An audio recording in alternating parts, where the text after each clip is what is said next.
Mas lalo umanong magiging inspirado ang mga barangay officials matapos lumutang ang posibilidad na maaprubahan na sa Kongreso sa darating na Lunes ang panukalang batas para sa pagpapalawig ng kanilang termino.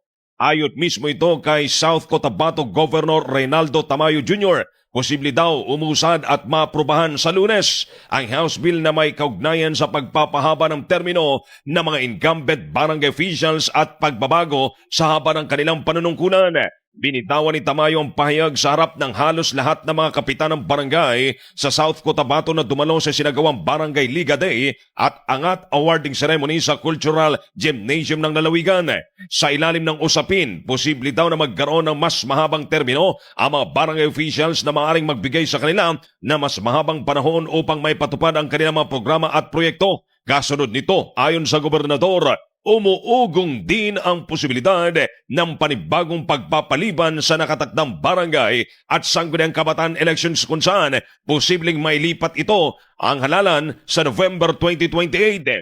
Lalo kayo may inspired dahil sa Lunes ay ipapasa na sa Kongreso ang 5-year term ng ating mga punong barangay at officials. Sa Lunes, kung may papasa sa Kongreso, parang ramdam ko na ng susunod na eleksyon sa barangay ay gaganapin na sa November 2028. Kung mangyari yan, congratulations sa inyong lahat.